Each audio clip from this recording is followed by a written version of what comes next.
Super Woo Radio, where we are awakening into being free and sovereign.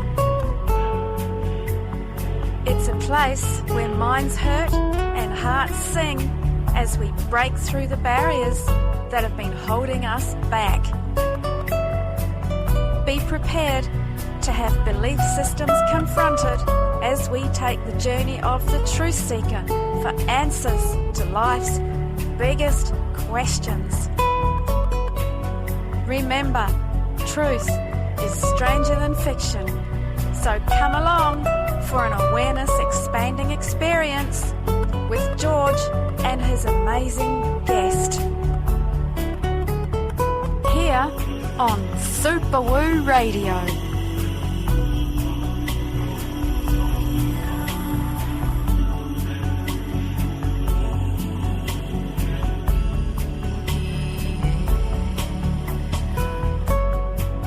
Hello and welcome, magnificent Earth humans, and all you other wonderful beings throughout the universe, listening to our multi-dimensional broadcast here on Super Woo Radio, episode number 36. Jolly Geri began her working career in the world of horses, from riding ponies as a child to preparing horses for equestrian events. Throughout the years, Geri lived through some very difficult circumstances and found herself to be lost in life, felt completely powerless, not having a voice, and unable to speak her truth. After some soul-searching and healing experiences, Geri once again has found her voice in this world and has uncovered an amazing talent that was residing within. Geri since found it fascinating and fun, playing with words and building messages of wisdom, and one day realised that it was very easy to make things rhyme, often in a very funny way.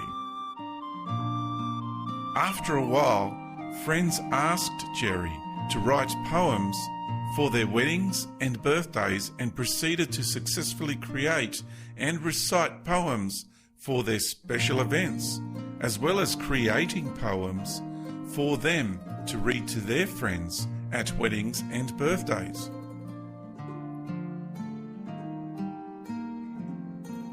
Then there came a time to share this with anyone out there who might like to enjoy this fun way to put over one's feelings.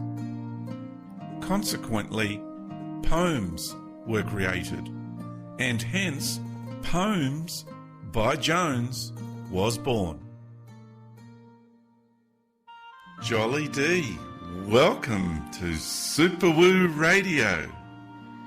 Well, thank you very much. It's a pleasure for me to be here. I'm really excited. Well, I am too. I'm grinning from ear to ear, as you can see. Me too. And it's very exciting to have you on. It's always a pleasure speaking with you. I've had some most amazing interviews with you on your radio program. Right. And it's just so wonderful to have you on my radio program. Oh, my pleasure. I've really been looking forward to it because you really do have quite the adventurous life, hence the name Jolly D, because you're such a fun-loving person. But you've had quite an adventurous life, a life of mystery and intrigue and lots of jolly adventures. So I really dearly love for you to share it with our listeners. Well, thank you. Yes, it's quite an interesting story because it's sort of been a lot of like ups and downs, and it's been a journey to find my true self, having come from what I felt to be a very ordinary person in an ordinary family and with no special talents or anything. And I was always a very enthusiastic child, and I was mad about horses. So I spent my entire youth riding ponies and falling off and getting back on, and fearless and fun-loving, and it was great. And then I went and I worked with horses for my career. And I was again full of fun and excitement. And then I went on to train with a very good trainer that was very good at training horses and training riders. And I wanted to become a top 3-day event rider because I was so ambitious. And that was an interesting part of my life because I went there to train for maybe a year and I ended up staying there 18 years. And it was quite an interesting thing because I changed from being this bumptious, fun-loving, confident 20-year-old into being a robotic being that just did what I was told. I was a slave pretty much. My spirit was broken. I gave my power away. It was a very slow process. I went into this age 20 and I came out of it age 39. And all I did was eat, sleep and work. And it was incredible. When I look back on it, I'm like, why did I do that? Why didn't I just say, I'm leaving? But during the time I was there, the woman I was working for was someone that since in hindsight I found out she was, you know how you hear this the phrase hurt people. Yes. She was a really unloved child. She was sent to boarding school age 7 and her mother really didn't love her. The mother favored the brother, and she did to me, and there was another girl there before me, what her mother did to her. And Right. she would favor one over another. One could do no wrong and the other could do no right. And I see. yeah, over the years, when I went there, I was the golden girl, could do no wrong. And this other girl that was there was always in the shit. And as the years went on, the other girl, bless her heart, she went on her way, and I'm really happy for her. And I've hooked up with her since, and we are soul sisters because of this. But then over the years, I became the one that could do no right, and another young girl came along, and she was the golden girl. And it came to the point that all I did was work, eat, and sleep. I had no money of my own. I had no time to myself. I worked pretty much 12 hours a day, 365 days a year, apart from a couple of short vacations over the 18 and a half years. Wow. And I believed, this is the power of belief, I believed that there was nothing I could do to get myself out of there. I was so downtrodden by this point that I just had not it in me to talk to this woman and say I want to leave. There were many times I would write letters and leave them somewhere and think maybe she'll find this, but I didn't have the courage to give them.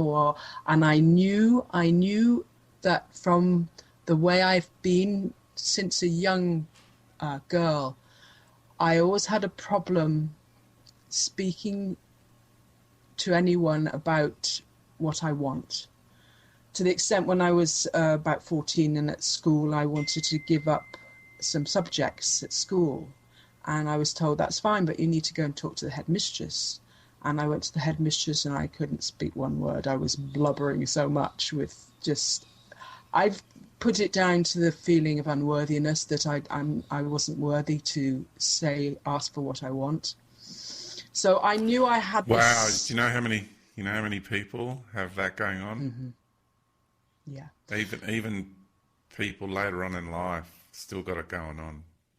I had that as a child, immensely, you? and yeah, and even through most of my adult life, and only now I'm really starting to get that, understanding that no, I am worthy, and I do have actually the I don't know if the right is the word, but I definitely have the right, Yeah. but I also have. I am worthy of asking. Yeah. Yeah.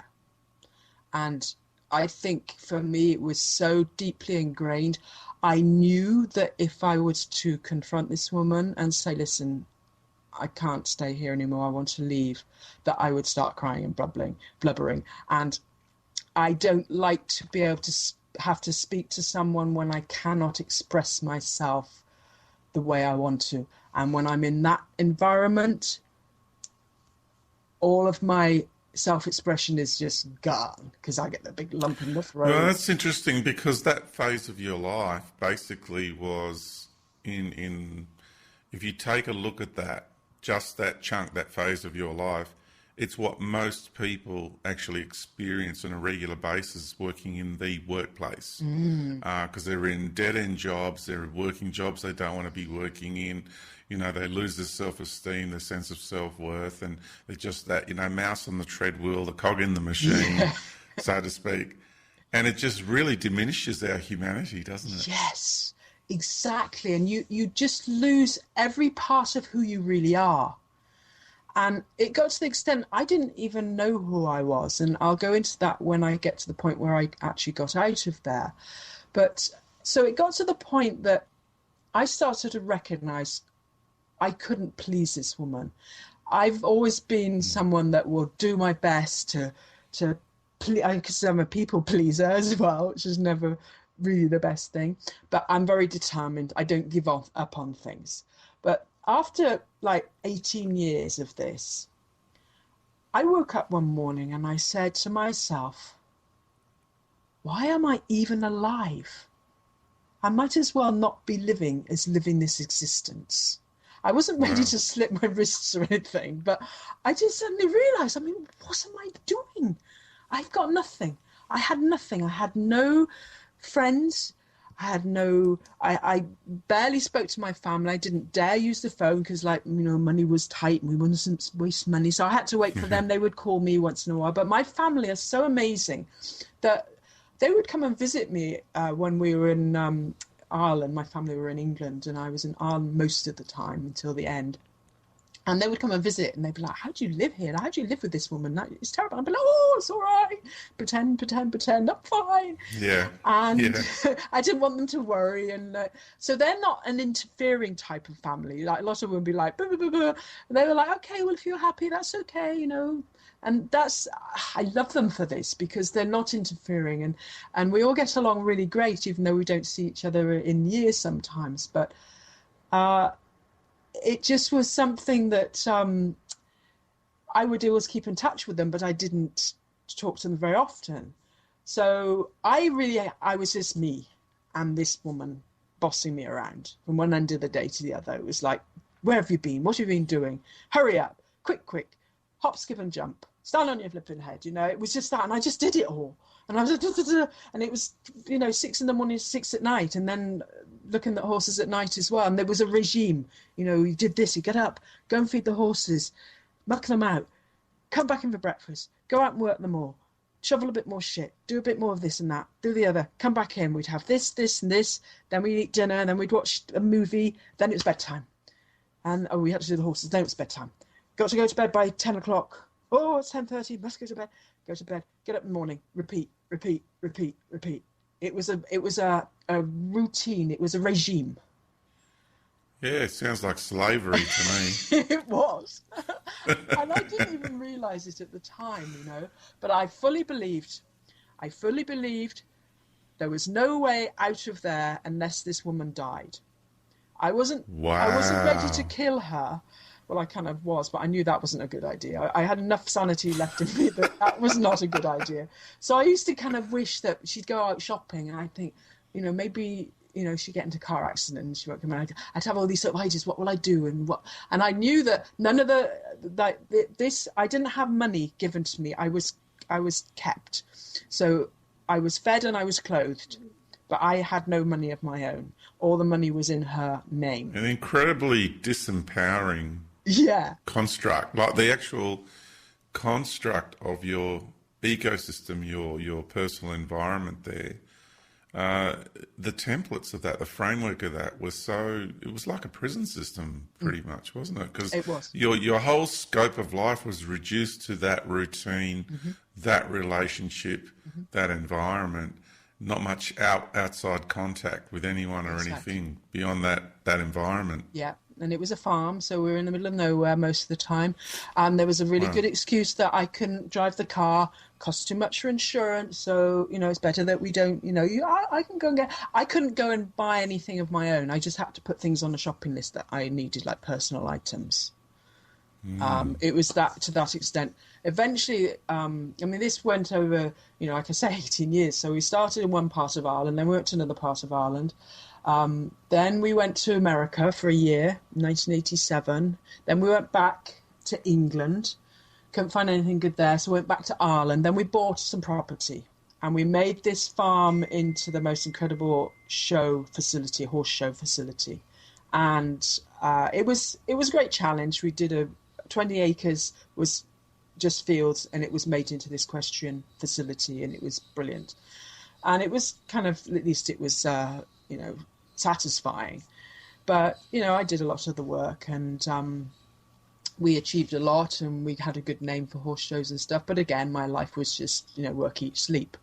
And finally, after 10 years of that, she decided she was worn out with it and decided to sell the farm. After a year and a half or 2 years, the farm was sold, and we left there in 1998 and went to England for a short while with horses. We brought horses to sell. Then we went to the mecca of horses in Europe, which is Belgium and Holland, and kind of travelled around there, living in a horse van. It's like a very stylish camper at the front where you can live, and then the horses will be put on the back. And we lived in that for 2 years, and that was like hell, because at least when we lived in the farm, I had my own room. Now I'm living in a bunk, sleeping in a bunk in a very small area, and I couldn't get away from her at all. Wow. And yeah, it was kind of tough.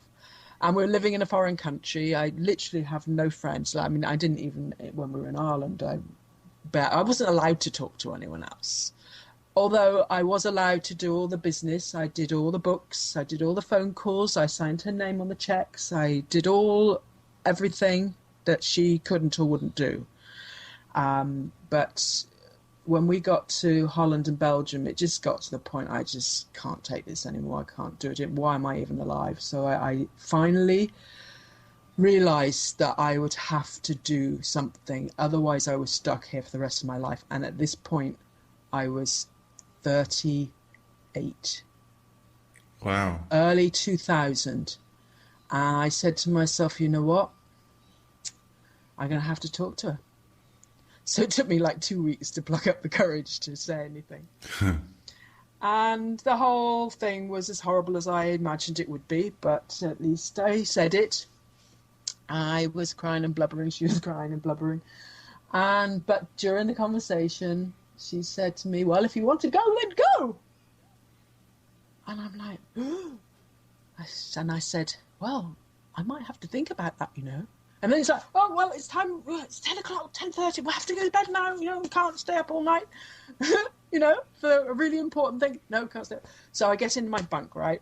So it's above the kind of the horse box driving part. I'm sitting, I've got this bunk anyway, it doesn't matter where it is. And I'm lying there with my heart hammering out of my chest, saying to myself, I'm going to do it. I'm going to do it. I'm going to leave. I'm going to do it. I'm going to do it. If I don't do it now, I'm stuck here for the rest of my life. I'm going to do it. I'm going to do it. I'm going to do it. So I don't know how long I lay there with this, like hours, probably 2 hours, but eventually I fell asleep exhausted. So I wake up the next morning. Everything as if nothing had ever happened. That's how it always was. The few times I would ever challenge her or anything, it was always just swept under the carpet and it wasn't ever spoken of again. I mean, talk about shit in closets and that sort of thing. Yeah. Anyway, so the next morning, same old, back to work, same old, work. So I'm like, I've got to do something, I've got to do something more. So a week later, I pluck up the courage again and I said to her, listen, I've been thinking about this all week and I really think I'm going to have to go. So, all right then, fine, blah, blah, blah, blah. All right, well, we'll work it out. So several more months kind of passed as things went on. There was always a reason I had to stay for this and stay for that. So you stayed on for several more months, yes, even after all that had occurred? The first confrontation that I had to say I thought I wanted to leave was like February of 2000. I finally got out of the July 2000. Wow. It took me that long because I'm so like giving, and I didn't want to sort of like just drop her because she had a bunch of horses to look after suddenly on her own, and I was, that's why I got stuck there. So I'm so sort of like, well, poor you, I'll look after you. I've always been worrying about everyone else, never about me. It was always about everyone else around me was important. The horses were more important than I was over those years. Well, you've got to do this because this horse is da-da-da. And I was like, oh, the horse is more important than me. Great, okay, fine. I mean, horses, got to look after them. But yes, so I was always last in line for everything. But finally I got out of there, and I thought, great, I'm good now. But there's a lot of people that can relate to that sort of patterning. I know I had it in my life. I was always trying to please everybody else. I was a yes person, and yes sir, yes ma'am. And that really is very diminishing for one's sense of self-worth. Oh yeah. Just like. So what happened after that? So I went home to England for 2 weeks. As you might imagine, I was trying to decide what I was going to do, waiting for this great day I was going to leave. So I had a few ideas up my sleeve, and there's a well-known magazine in England that is a good place to look for jobs. So I'd been scouring this for jobs, and I found one in America. So long story short, I rang this job, and the manager for this horse barn was somebody that was Irish, that knew me from the equestrian centre that we had built up and run horse shows from. She didn't know me personally because I was always the one just saying yes, yes, no, yes, no. I didn't ever have conversations with anyone, but she knew who I was, and she knew I was a hard worker. So she took me straight on. So I went to Long Island, New York, in August 2000. And the interesting thing was, it was a really great job. It was for really wealthy people. They had lovely barn, beautiful place on Long Island, lovely people. But this manager was another version of the previous. Oh, crikey. So that shows you get what you believe you deserve. Yes. I was like, why have I walked into another one? It wasn't as bad. At least I had my own money. I had my own room. I had the occasional day off. It wasn't that much, because at that point I didn't even know what days off were. And this woman was a workaholic, and she's like, yeah, we don't, but there were days off and everything. Everybody else did. Like normal Americans all took days off, but not us hard workers. So it took me a while to get a day off. And she was such a tough manager that nobody would work for her. So it was only me and her to start with for quite a while. And people would leave, and that I didn't know how to interact with people. She got a few more people in to help, and then one time she left me in charge, and I turned into her because I didn't know how to be. So I was like bossing these other girls around, and they hated me, and I was like, oh. And I just didn't know how to be me because I didn't know who me was anymore. I was just this like. So you were just monkey see, monkey do. Yes, I was.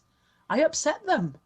And that's not my way, but it was at that point. I just copied whoever was around me. So I was being this big bossy boss because that's what this other woman was, and that's what the previous woman was. And I thought, well, I have to keep these lot working hard. And yeah, I had a tough time with that. So it was a complete externalization of your expression. Yeah.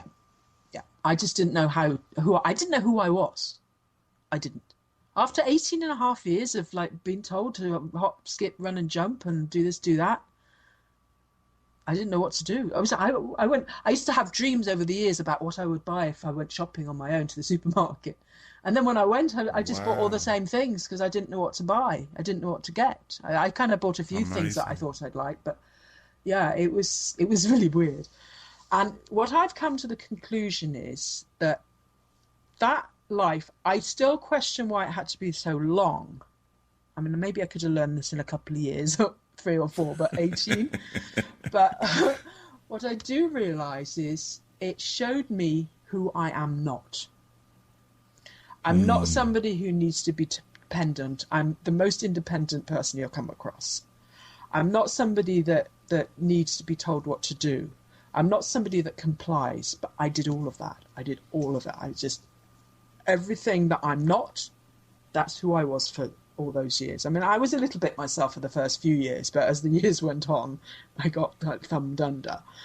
And it was a case of, if I would express myself in a certain way that she didn't like or was jealous of, she'd say something about it. So everything I did between walking, talking, eating, sleeping, drinking, breathing, anything I did, there was something said about it. So I tried not to do it like that. So people don't believe me, but I didn't speak.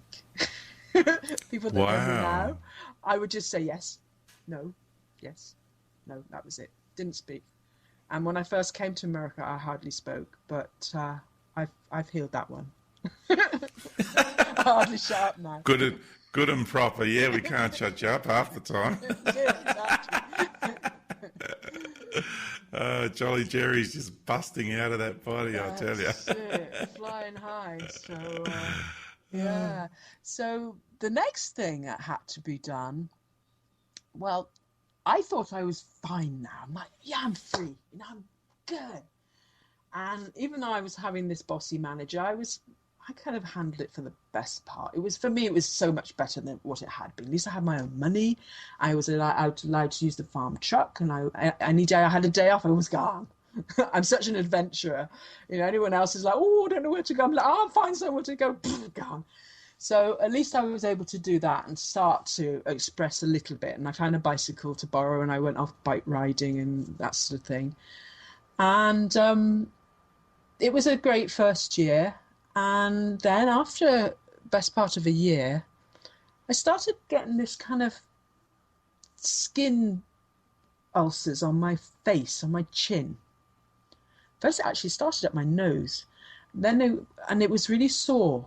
And all my life, thankfully, I've always known my body can heal itself. So I just expected it to heal. And and that's some really strong beliefs I've had and knowings, really. I knew my body could heal itself right from a child. When I was a child, I was like I am now. I was determined. I wouldn't be sick. It was one day when I was like 5 and I hadn't started school long. And one day my mum said, you can't go to school today, you're poorly. And I'm like, I'm all right. No, you can't go to school. So she kept me home, and I sat there by the fire and I said, I'm all right. There's nothing wrong with me. I'm all right. There's nothing wrong with me. I'm all right. There's nothing wrong with me. So after like an hour of this, she's like, fine, I'll take you to school. So she took me to school, and I never took a day off school my entire 16 years, well, 18, including my little bit of tech college I did after that. I never took a day off school. And it wasn't because I liked school. It was because I would not be sick.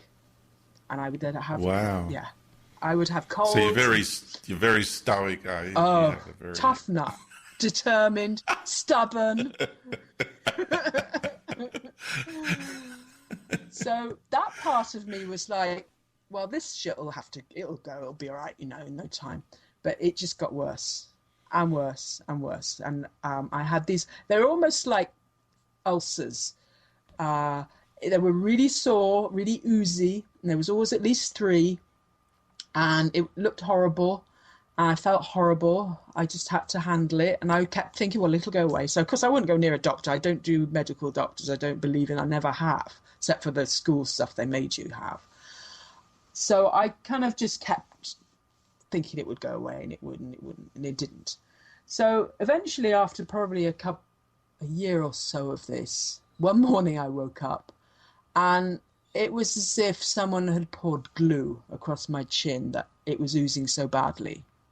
So then I was shoved off to a dermatologist. You'll have to go. So I'm like, oh. So they made me go. Well, the dermatologists were stumped by it. I went to the dermatologist like every couple of weeks for like several months. I had things for viruses, bacteria, fungus, mites, antibiotics. I'd never had antibiotics in my life. It sort of would help for a little while, and then it would all come back. And they were completely like just stumped by it. So long story short, the next thing, I finally managed to get out of that place and go and work for someone who actually appreciated me and told me how great I was and told me what would they do without me and were really happy to have me, and pointed me to a chiropractor who did a lot of Chinese medicine as well. And I went to him, that's Dr. Andrew, and I've got a lot to thank him for, and Terry, who sent me there, because this was the beginning of my healing.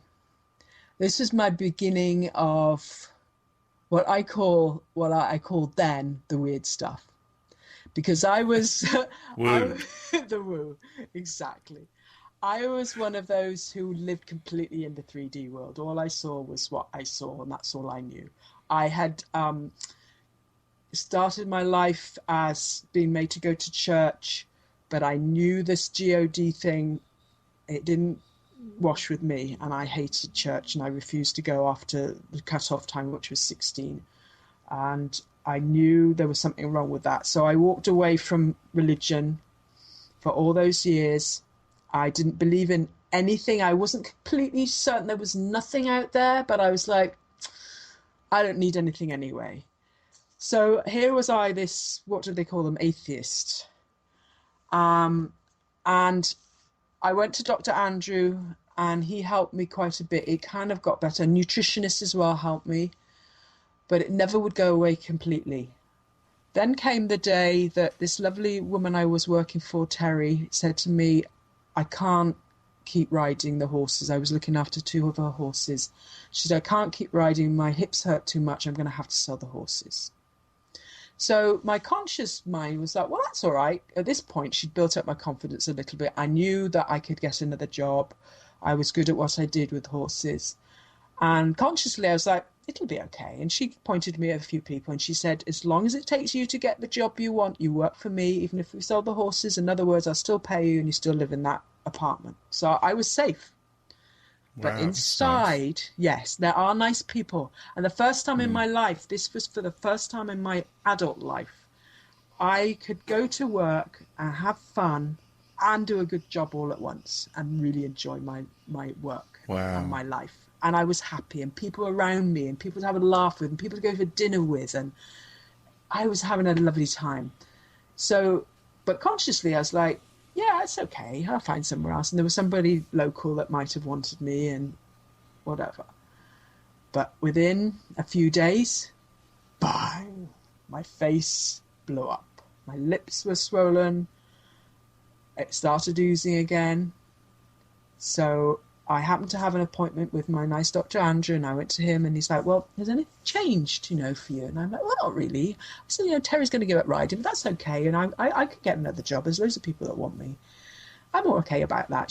He's like, are you sure you're okay about that? And I'm like, yeah, I'm fine. He says, I don't think you're okay about that. He could see that my inner self was like freaking out. That finally I'd found myself in a safe haven where I was loved. Now what was going to happen? And it finally occurred to me, I don't know whether it was here and there and then, but basically what really transpired was this stuff on my face was telling me, you're not okay. You have some emotional healing to do. Because he sent me to a shaman. I told my story to her, and she said, you were emotionally abused. Never occurred to me. And this that you're displaying on your face is the indicator that you are not okay inside. Wow. And she did all sorts of processes with me, and she had me breathing, and she actually, in hindsight, at the time I had no idea what this was, but she had me connect with my big self.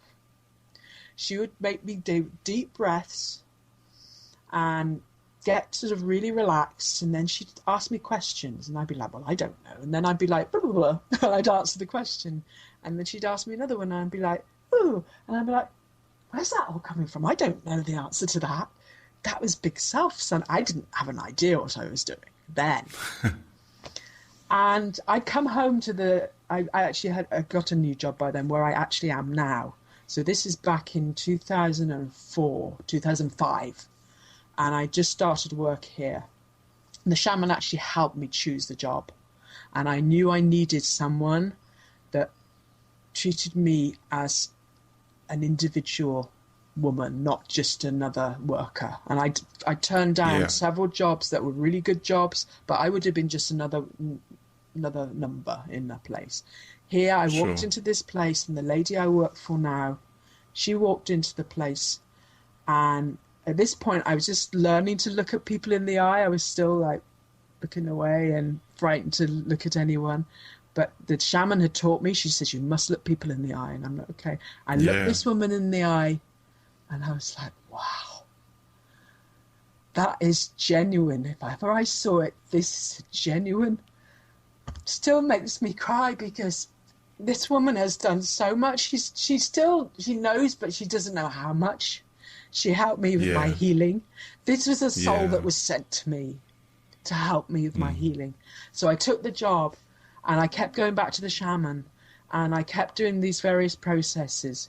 And one of the significant one was one day she had me lying down on some beautiful blankets she had this beautiful room with like incense and crystals and all sorts of beautiful stuff. And she had me lying down in this room with these like lovely cushions and a cushion on my knees. And she said, okay, just think back to those days when you were having a hard time with that woman and she was unkind to you and everything back in those days. And then she said, well, you don't have to, but, if you feel it's a good idea to. So, of course, I thought of a horrible moment I'd experienced back then. And I started to cry. But instead of the blubbering crying, I just cried tears. And they poured into my ears. And they poured. And they poured. And I got all this tingling around this area that would have the bad skin on my chin. And I cried and I cried and I cried. I don't know how long, maybe 15, 20 minutes. It could have been longer, I don't know. And she just kept watching me and just soothing me to just lie there until you're calm. Just lie there. So eventually I was calm, and she could see that. And she said, okay, just sit back up on the couch there, she said. And she said, what were you feeling? With that one thought in my head, I just said anger and resentment. I had not, this was 4 years after I'd left that life. And I had never had one thought of anger or resentment to that woman. I'd never thought of it. It never occurred to me. As I thought I was fine. I let that go. And those moments, the anger and resentment just drained out of me through the tears. And that was huge. It took me a long way with the healing. The skin still wasn't quite right. But at the same time, the new job was working really well for me. The people were kind. I was able to start to take a bit of responsibility. I was the manager. There were girls under me that I was supposed to be in charge of. Because when I went there, I was like, I can't take this job. How am I managing anyone? I've always been told what to do. But I took it. This made me step up with my confidence. I started to be able to manage the place, be able to tell people what they could do to help me. I started to build my confidence really steadily. It was amazing what the universe gave me in this opportunity to go from somebody that was just told to hop, skip, run and jump, do as you're told, and yelled at all day long, to suddenly I was in charge. And actually it turned even more to the one that was there with me, a trainer. She left. I was the sole one in charge, with 2 or 3 people under me. And I had to learn to treat them with respect. I struggled sometimes. Some of this stuff came out of me that was a bit like she was to me. But I tried to acknowledge it and recognize it and heal that. And over the years, I began to realize I could manage others and I could run this facility and do a good job of it. So I stopped going to the shaman after several months. And the skin was kind of 80% better, let's say, but it never went away. I always had either a sore spot or a few spots, thin skin. Something was always active on the chin. So it wasn't so bad, and I was a little bit more confident. And I actually started dating, which I hadn't done since I was like 18 or 19 before this whole life, you know. And it was like kind of a whole new world for me. And still, once in a while, the skin would break out. So then I felt horrible and I didn't want to see anyone or whatever.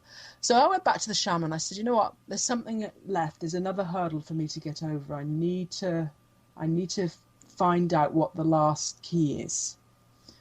So she would question me. She was so good at asking me just subtle questions. And it suddenly popped out that maybe it was something to do with men that was left.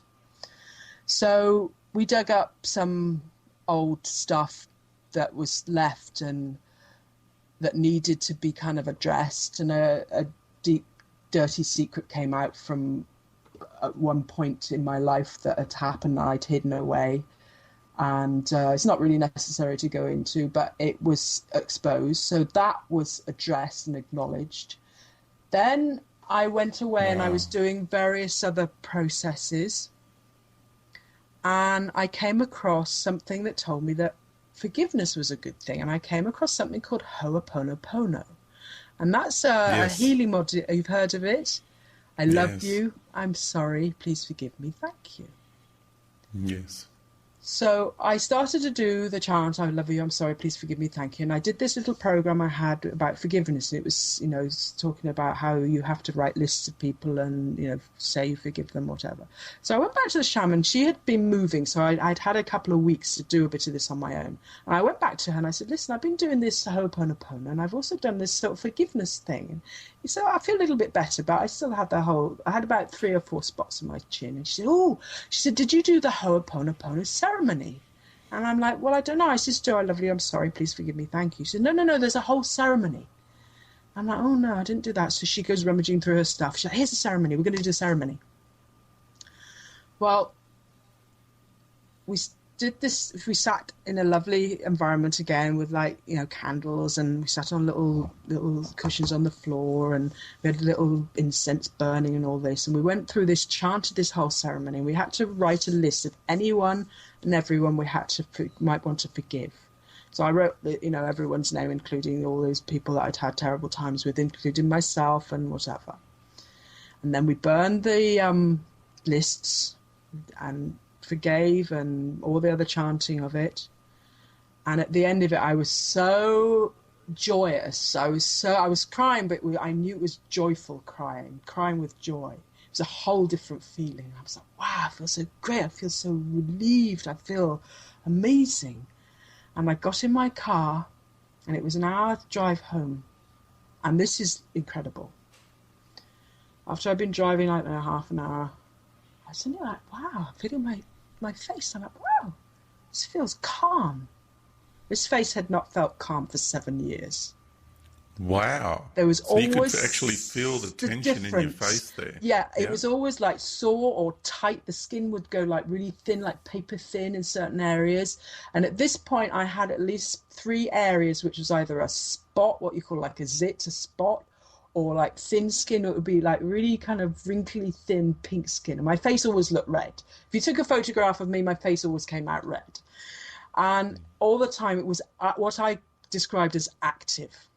And as I'm driving home, I suddenly took my hand on my chin, because I used to hate touching my face because it was so looky. And I'm like, wow, this feels cool and calm. I said, wow. And I got home, I'm like, it really is cool. I mean, you could still see the spots, but I was like, it feels calm. Within a week, they healed up, and they never came back the same again. Wow. And that is enough for me to know that physical manifestations are rooted in emotional wounding of one type or another. Yes. It is incredible that I let go of the anger and resentment the while before. It was a couple of years before when I would originally, and that when I went back, it was a few years later. But when I forgave, that was it. That's what did it. Finished it. Wow. Wow. And that was huge, because that was the beginning of my life. And, you know, there's so many parts of your life you can remember. That's the biggest part that I remember. I That's could amazing. start to be me again, because I'd spent so many years being told what to do and not to be me. Then I couldn't even try to be me because I felt so horrible, because my skin was so, I felt dirty, and it was painful. And you know, anyone you meet, the first part of them you look at is their face.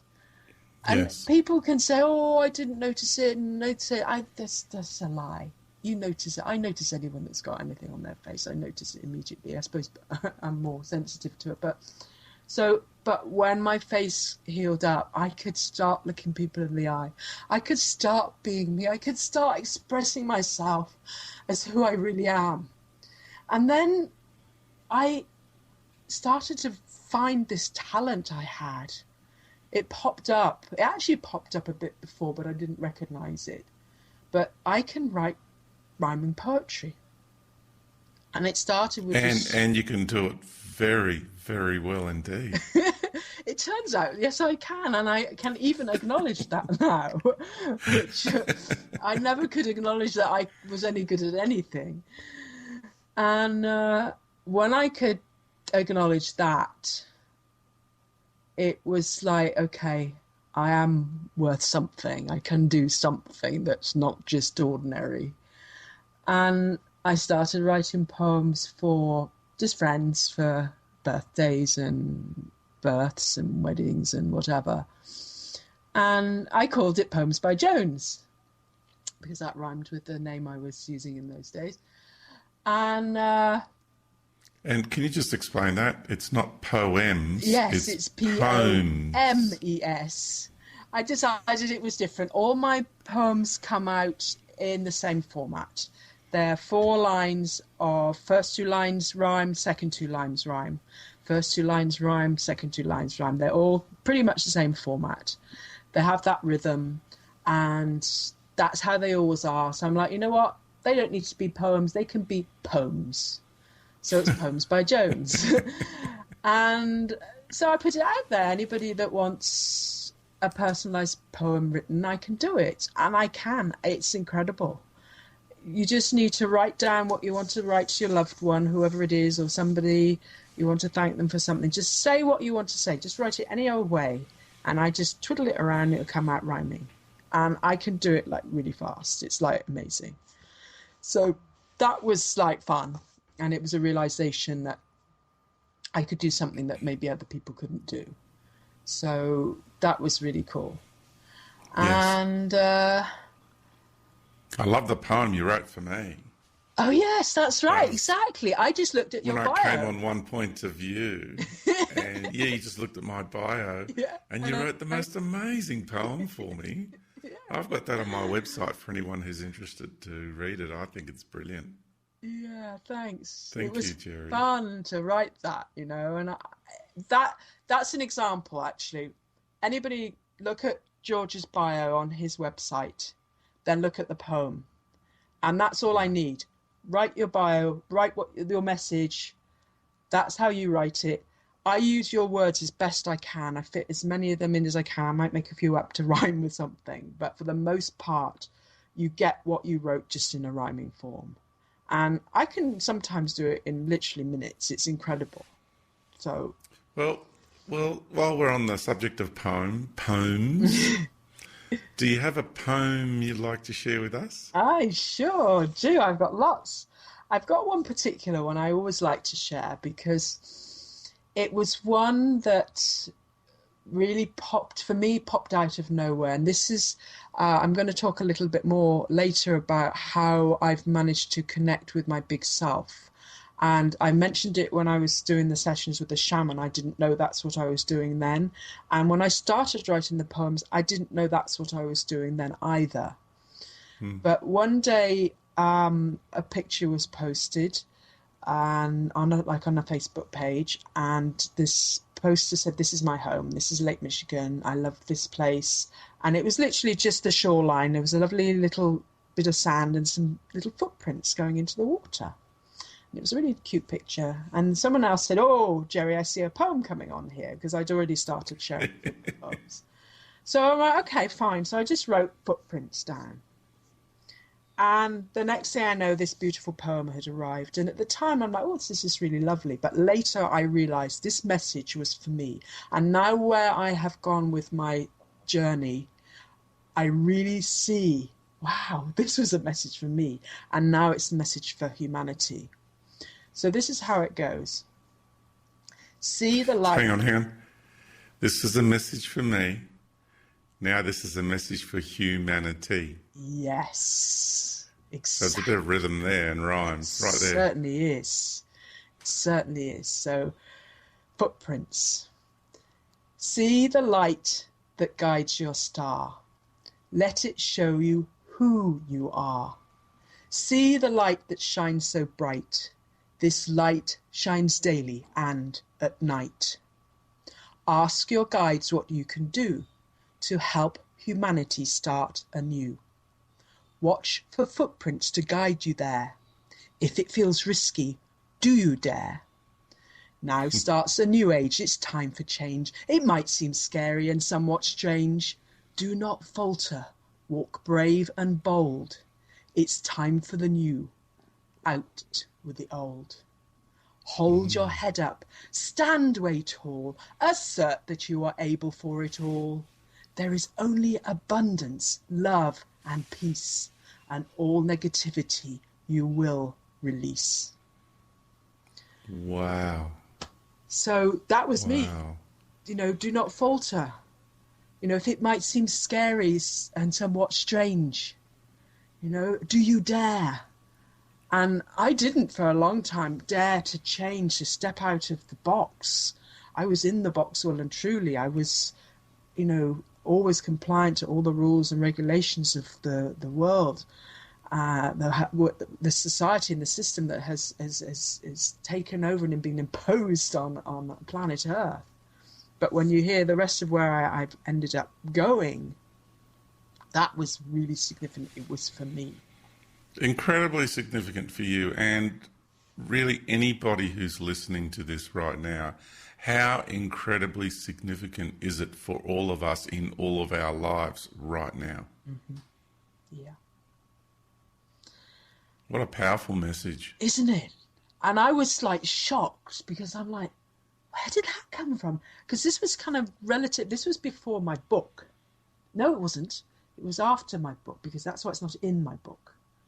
But it was before I was fully aware of my ability to connect to Big Self. I wasn't sure how I was achieving the poem writing at that time. It was later. In fact, the biggest waking up for me was George, your book. Is that right? It was the most significant. I grew in 10 years significantly, but I grew the same amount in 1 year after reading your book, which is the last year. I read your book last October, maybe September, October time. I read or listened to your book, in fact, because that was the best part of it. You and Cynthia reading it, we got every part of your energy, your emotion, your passion came through that book. And I had so many aha, oh yeah, moments. I know that. Yes, that reminds me. Thank you. Oh my goodness. Yes, finally somebody's speaking sense moments. And after that, hearing that book, I grew the same amount in my soul journey that I had grown in the 10 years I'd been kind of down the rabbit hole. Wow, Geri. Start with it, yeah. That's incredible, because I mean, I'm getting all emotional now. That is really what my work is all about. It's to get that validation that it can trigger somebody's growth like that, because I know that my book is creating so much validation for a lot of people, because it is how the feedback I get from people is, this is how I felt for so long, and finally somebody's actually voiced it for me or put it together for me. Yes. It was such a relief to hear truth. I'd gone through, you know, kind of new agey sort of stuff, the yoga and archangels and the chakra body, and I'd always try to sort of think, oh, this is cool, but I could never really connect with any of the archangels. I could never connect with my chakras, and I could never really do any of the stuff they were all doing. I used to like pretend, but I couldn't. And then when you expose the truth, I'm like, well, no wonder I couldn't do all that, because it wasn't for me to do that. That's my big self is so wise that when I take the time to listen to it, everything changes for me. I can write some things and come back the next day and like look at it and think, who wrote that? And I'm like, well, I did, but that's not this body's brain that wrote back. This is something way bigger that wrote this stuff. And then I realized that's what was writing the poetry. And I will share with you right now one more. The one that I realized that I could write something really good was when this one appeared. And this is your mission. This is my mission. Peace. I dream of and pray for peace on earth. It's time that we witness the birth of peace and love for all mankind, and living life with peace of mind. What is this peace of which I speak? It's cooperation. Just take a peek and see the people who love and care for each other. It's everywhere. But still there are those who choose to fight throughout the day and all the night with fellow humans. They've got it wrong. We're all here to get along. So send out love to all around you, whether Christian, Muslim, Hindu or Jew. We're brothers and sisters, all one race, all of us human and full of grace. Wow. Oh, my whole body's tingling. And again, that one just like popped out.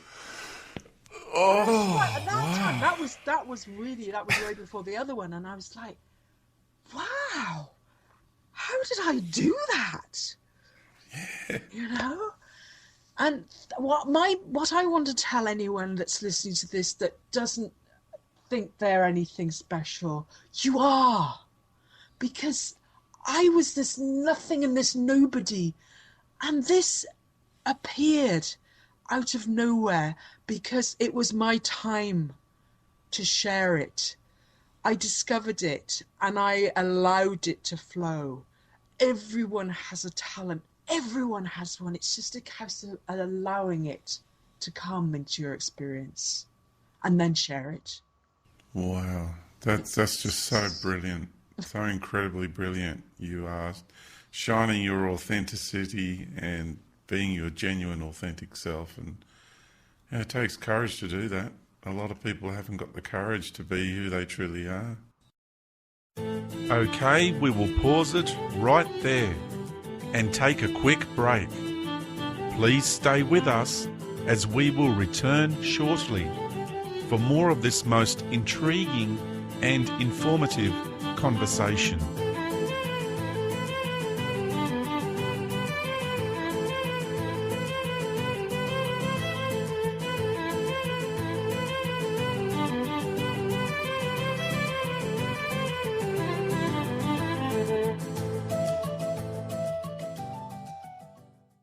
We are submersed in a construct that was designed to break us and keep us broken, but it hasn't. It failed. We still go on because we were designed from an eternal template of infinite creativity and not a synthetic house of cards built on pride and false power. Breaking free from the programs and paradigms that hold us down takes courage, endurance, tenacity, and trust. The reason it is so hard is because to be a free and sovereign being, we have to smash every lie, even if it hurts. It is good to be reminded of how resilient, unbreakable, magnificent, and powerful we truly are. And if anything provides a foundation for that, it is the book, Our Universal Journey. Go to ouruniversaljourney.com.au.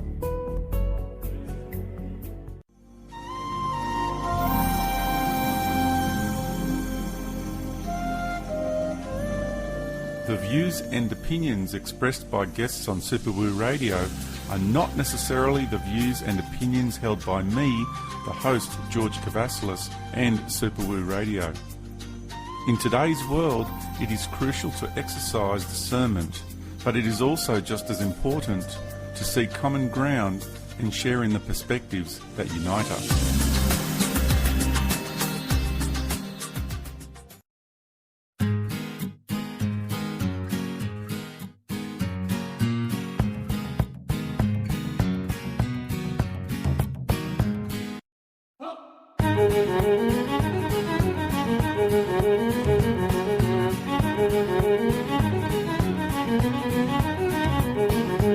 Music for this episode is brought to you by Medwin Goodall. The album, Emerald, and is available through MG Music at medwingoodall.net.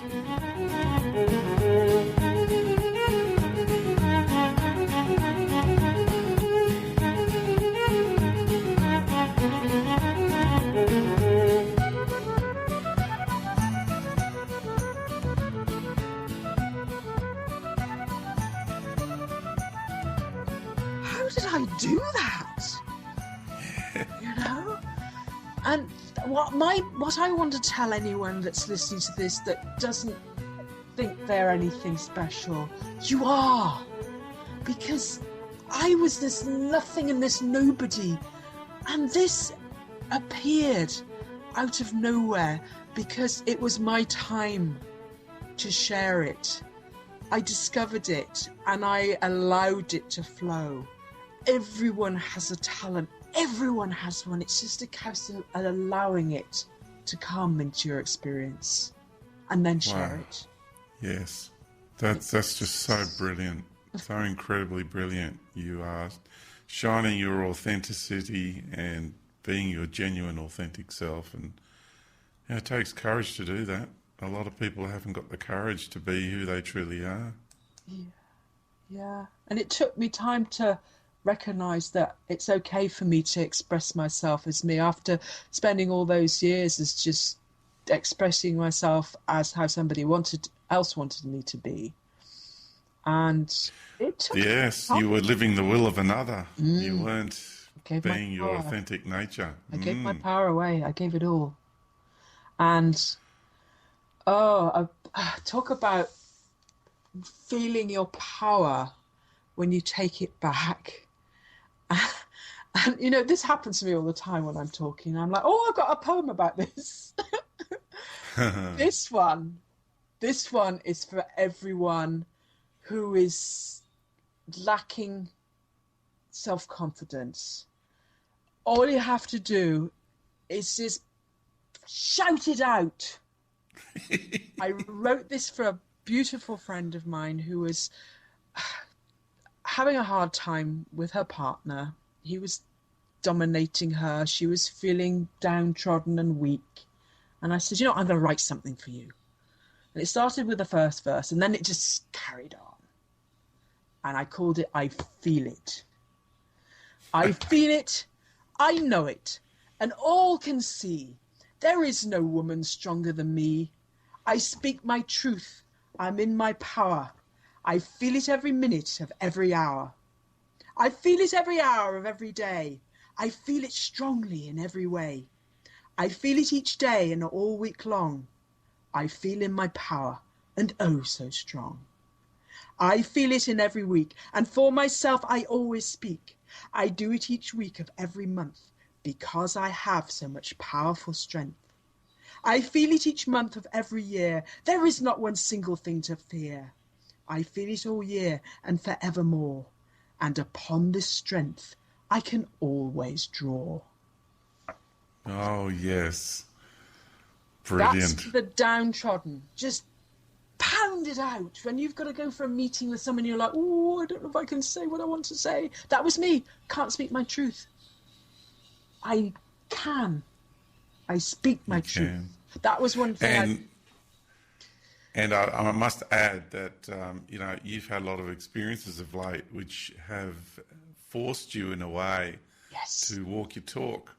Yes. And I would like to get into that area, not specifically that any one incident, but that area that you've now ventured into, and that has to do with the legal nature, the legal name, because this is quite a journey. You've gone from your poetry now, which is your inner self coming out and building that inner strength and your inner castle, your inner fortitude. So you've got your Camelot happening, which is a beautiful thing. And now all of a sudden you're being tested, because life does that, and you need to implement that. And that's all to do with this journey into LAW law, legal names, and the uncovering of something really profound to do with all of that. Yes, yes. And again, every little rabbit hole, or whatever you want to call it, leads into another, and into another, and into another. And once I had found the real me, and I was able to connect to my big self, even though at the beginning I didn't know that's what I was doing, it led me on. And then your work came forth. And then, having lived in this lifetime a type of slavery, I recognized that all I want to do is be free. And all I wanted to do is to see humanity free. And somewhere along the way, I kind of noticed that my life, in this life experience I'm in now, is a really micro version of what the whole of humanity is experiencing. In that we think we're free. We haven't got a visible cage around us, but there is one. It's energetic and it's programmed into us. I was programmed to the depths of me, that I was stuck where I was.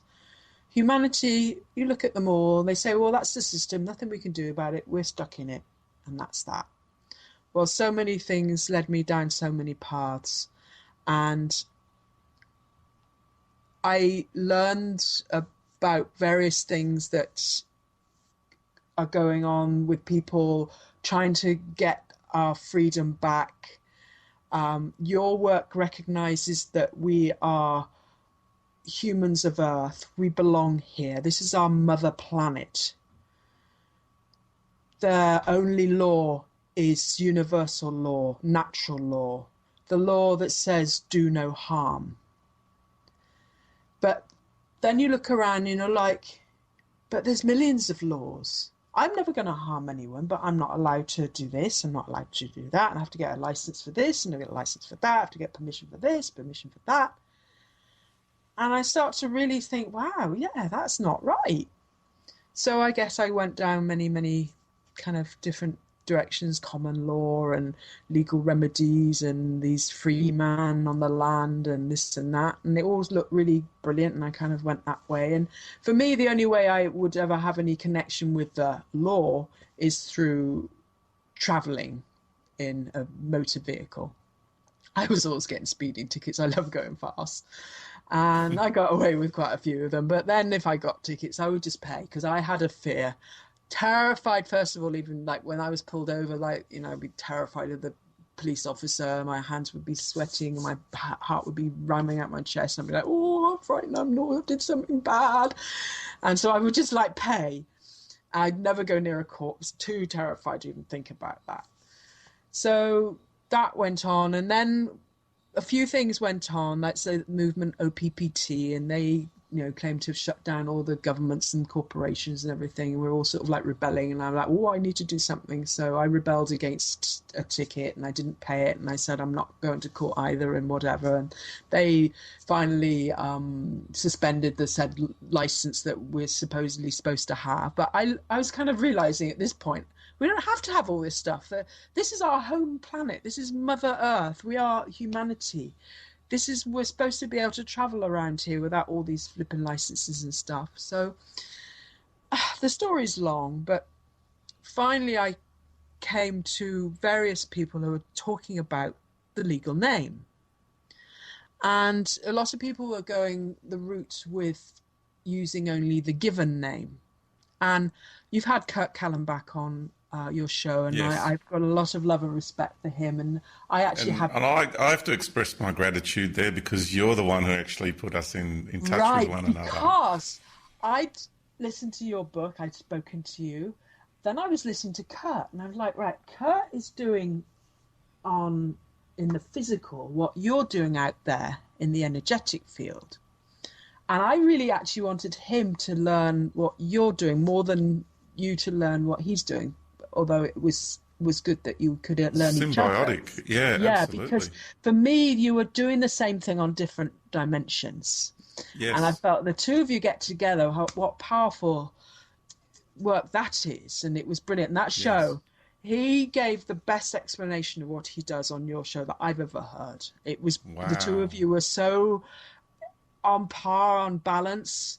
He just flowed because you help people express what they are. So I did a lot of his work, the Paramount Claim and everything, and I was working toward that. And another lady, a friend of his, Cynthia, I was working a lot with her, and I've got a lot to thank her for too. She spent a lot of time with me.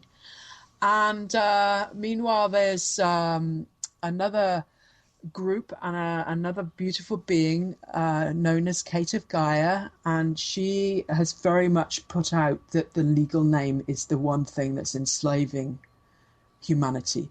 And what she does is very much, for me, the way I see it, is very much in alignment with what you do, because it's all about the spiritual contracts. It's all about our energetic level. It's about us knowing who we are. It's not about paperwork. It's about us knowing that we are magnificent beings living this human experience, that we're not the physical body, we're not the legal name. We are magnificent beings, powerful beyond measure. And all of that work that she does expresses that, and this is what you express. And for me, what she was expressing was balancing with what you were and what I was feeling. So a combination of everyone was a real help to me. And I recognized this truth. Kurt's work explains how it all happened with the birth certificate and the afterbirth and all of that. And Kate's work helps you balance that with who you really are and say, like, this is how it happened and this is what to do about it. Lose a legal name. But yes, it takes a lot of courage to do that. One only has to look at one's life and say, what can I do without giving a legal name? Bank account, driver license, immigration, this, that, and the other. Everything you want to do, you have to get a license for this, register for that, this, that, and the other. And you actually notice eventually when your eyes are open that all of these things are just paying into extortion, draining our life force energy through the means of money, which is at the moment the representation of our life force energy. And when you kind of recognize that, you're like, wow. And you recognize that money is not the value, that we are the value. And that was one of the main things that the OPPT group put out. It made us realize that money is not the value. We as humanity are the value. Mm-hmm. And once I kind of copped all of these pieces, I started to realize that as terrifying a thought it was, I'd spent all these years coming to America, doing paperwork, getting my permanent resident card, citizenship, passport, all this stuff, because I was told that's what I needed to live on this part of planet Earth. But then you and I discussed, look at planet Earth from space. Yeah. Where are those lines? Where are those borders? Who made those? Did Universe Creator make those? No. Why are they there? Oh, those people in authority made those. Well, who gave them authority? Oh, well, Characters somebody... in costumes. Yes, characters in costumes. They all think they've got authority because somebody else told them they have, and somebody else told them, and somebody else told them. Yes, okay, George, we know that it all comes from a much higher level. Yeah. But on planet Earth, the single thing that keeps us enslaved and in the system is the legal name. Correct. I fully agree with that. Yeah. And you know that from your inner knowing. You didn't even need any of these brilliant researchers because they spent thousands of hours. I needed their that, mentoring, their counsel as well. Yeah, look, they specialise in areas that I consciously know nothing about, and we're all specialising in our different areas. And I really recommend people, even if you don't agree with it. Like for me, I can't dissolve my legal name because I still need to engage in the matrix because many of the people I need to actually reach are in the matrix system. So I need to continue to participate and engage in the matrix system. Otherwise, I would love to just totally disengage from it, disassociate from it, go live in a beautiful little country plot, have my chookies, have my veggie garden, you know. I would love that lifestyle, but it's not my life's path. It's not my so-called mission, in quotes. So I can't do that yet. But for the people who are ready to do that, then these are the sorts of people who have got really fantastic information in regards to that. And support system and network. Yeah, now there's a lot of people who are trying this out and they're not succeeding. And then there's some people who are succeeding. So I do want to get into that a bit later on because we do need to cover these areas. It is important because we need to understand why people are not succeeding and why there are people who are succeeding. Well, for me, the ones that are succeeding are the ones that truly know who they are, the ones that truly know that they are more than this physical body and that have gone and have broken the spiritual contracts with what you and I call the God of religion. Because the things that are binding us are spiritual contracts. The pieces of paper don't matter. It's when you made a decision to do something, even as much as you decided to get married to somebody. The ceremony is irrelevant. It's that decision when you both agree, yes, we're going to get married. That's when the contract is made. And the same when we came in on planet Earth, we made contracts with God that we asked him and his minions to test us. And until we break those... It's a he, she. Yes, it. I prefer to call it it. And I always have a trouble with the word, and that's why I use God, because I have a real problem. Because the he part of it is the outward expression of the patriarch, but there's a hidden element, which is the she part of it, right? Which not many people talk about. It probably is better to use. But I feel that we made those agreements with it, and until we break those agreements spiritually, we cannot succeed physically. I agree, and that's what my course is all about. That's coming out. My course is all about sovereignty and autonomy from all those contracts and agreements. Right. Not breaking them, fulfilling them. Closure. Okay. Yes. Right. Closure. And for me, that is what the ones that don't succeed, they've maybe still got a bit of anger and resentment to... And we've noticed that too, haven't we? Sorry to interrupt once again, but I really need to bring this point up right at this moment in time. And that is, I've noticed that there's people out there who have taken this approach, but they've been a little bit, and some quite angry, and they've been abrasive and offensive towards the system, whereas it seems to be, and they've really, it's not worked for them. Right. And then there's other people who have had a far more respectful and loving approach, and that seems to be a much better way to go about it. For absolute sure. My couple of experiences with the characters and costume, I, despite my fear, I managed, thankfully my big self stepped in.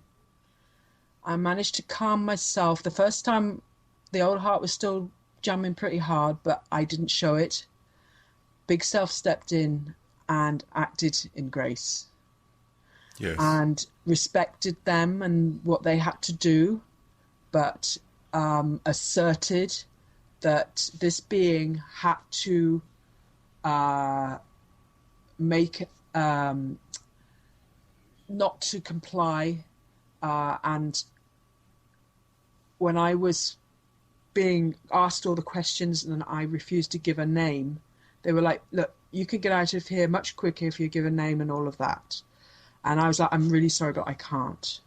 And even when they pointed to the name, which I happen to still have identification on me with the first incident, I said, that's not me and that's not mine. And they could not hold me until I would say that was me. And I got out of there. I did have to bail myself out with the money they stole out of my bag, but at least I got out. And then I did not go back to the court date. And seemingly from further experience, that charges or whatever they were have gone. Because my second incident, which was just lately, and this comes from traveling without all of their paraphernalia of stickers and plates and insurance and this and that and the other. And if they stop you doing that, then they'll bring you in. And the second time I came out again, refusing to give name. Finally, they found the name. Somebody gave it, but I still insisted, although I used to use that name, I now know the name is fraud. That's another thing I haven't actually gone on to say, and I'll explain a bit more about that in a minute. But I continued to say, okay, I used to use that name, but it's not me and it's not mine. And in fact, to use it is committing fraud, because the legal name was created when the birth certificate was created. This is what Kurt explained all this. The mother was asked to fill in a birth certificate. Parents chose the name. The state, whatever state happens to be, whether it's a country, a state of the United States, whatever, the state is a country, they take the name, change it into all caps mostly. It still is sometimes expressed in not all caps, and then they copyright the name and they own it. And when you say that's me and you own that name, you think you take that name and you use it in commerce, then they own you and they control you. But you are using something that's copyrighted to something else, to the state, to the crown. And that's where it gets deep and deep, because everywhere is owned by the crown. And it's just incredible when you start going down these rabbit holes that even the United States, that thinks we're all free and independent, they're still owned by the crown. And all the taxes that the American people are forced into paying, their income taxes, goes to the crown. Yes. It's shocking when you get down that deep.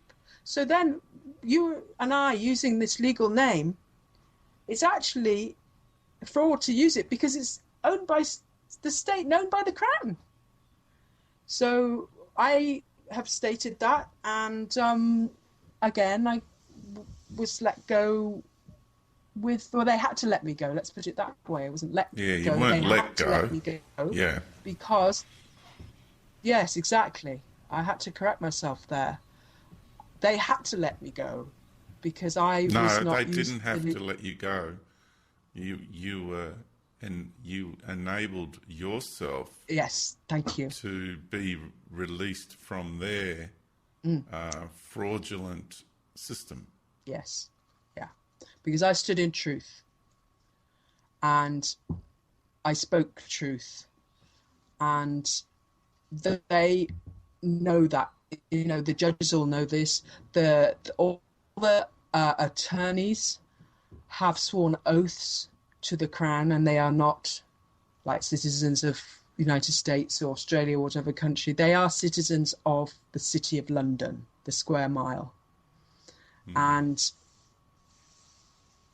it goes really deep, and then it goes on to the Vatican. The control comes from there, and then you know where the control comes from after that. That's where I step in. Exactly, So all of us, everyone has their part to play in this. And the beauty of where I'm at now is I've connected with many other beautiful beings who have recognized this truth. And we connect, and I actually had a get together last week with 5 other divine feminine beings who have recognized this truth, and we just were able to be ourselves with each other. We could just speak truth without having to sort of like hold anything back, because it's just powerful to be able to speak nothing but truth and help each other and support each other. And it's just amazing when you connect, and that's all thanks to good old internet, chat rooms, Skype rooms, and then Kate of Gaia. Every night for 2 to 3 hours, people can just call in and share their stories, get support, learn, realize who they are, wake up to everything. It's just powerful to be in that energy where everyone is standing in truth for humanity. And I have realized my mission is to help put the humanness back into humanity, because George, you and I know above all that we know what humanity really is. Yes, we know how much love is within humanity, and the only reason people hurt people is because they hurt people. They're wounded, they're conditioned, but deep down all anyone wants is that peace and love and we are humane beings. Inflowment. Sorry, I was interrupting you. No, but it is humane beings. And, that was my other creation, was this word inflowment, which describes how we truly would live as humanity. Inflowment means living in balanced, harmonious flow with respect for all around you. And actually you created another added to that, flowing in the moment, because it does mean that too. You and I are in inflowment with each other now. We're flowing in our moment. We're interacting in ease and flow. And that's what inflowment is, because I was searching for a term. People were in this group and they're like, we don't want to be called a movement. And I'm like, okay, so I need to explain to my friends I'm in this group of people and we're doing this. So I can't call it a movement. So what am I going to call it? And Big Self said, inflowment. I'm like, oh, okay. And then I wrote a poem about it, of course, and on it went. It's a brilliant term. Yes. It's a brilliant term. When I share it with people, and you've coined that term. I think it's just brilliant. Yeah. And you even have T-shirts with it. I do, yes. I've got some that say I choose inflowment, and then I've just created a few more that say graceful inflowment, because that is something. Grace is the one thing I strive to act in at all times. Yes. Because when we're graceful, we accept all. That's why the inflowment has that part about having respect for all around you. Might not agree with everyone, but you still respect them. And use grace. And having come through the life I've come through, I wasn't respected. I was just treated like a dog's body and a slave. Do this, do that, hop, skip. My feelings were never considered. And I feel like, I've interacted with, there's racial discrimination, there's sexual discrimination. If you don't fit in the box, you're discriminated against. And it's just not okay to be like that. Humanity is not like, there's all the arguments that, okay, well, animals, they don't have gays and this and that. Animals and us are different. Okay, there's a lot of similarities, but there's something very different about humanity. And we are each unique. Each one of us is unique. And we come in as the representation of what we've chosen to come in as. And we cannot change that. That's who we are. So let them be. Let them be themselves. All these people that have to suffer going through life pretending to be somebody they aren't because they're not approved of. It's wicked. Let's stop this. Just love everyone for who they are. Just be yourself. Act in natural law. Do no harm. It's so simple. I wrote a beautiful little piece called The Simple Truth, and it's just simple and short. And maybe people would like to read that. I could read it out if you'd think it would be appropriate. I would love for you to read it out. I'm just going to find it now on the screen because it just explains what I'm trying to say in just a few. It's really only 2 or 3 paragraphs, and I called it The Simple Truth because it became simple for me to write this again. Good old Big Me steps in and says, look, I'm going to help you with this. So here it is. The simple truth. There is only one truth. And after all the investigation, consultation, research, experiences, complication, and ultimate realization, it is simple. We are free. We are infinite beings. We always have been and always will be existing, whether it be in body or in spirit. We are powerful beyond measure.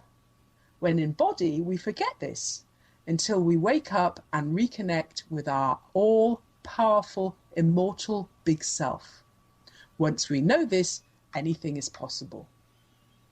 A brilliant creation has duped us into believing that we are only the physical body and that we are a name, and that we must obey all man-created laws, codes, and statutes. This is not natural. The only law that is creator-made is natural law. Do no harm. Simple.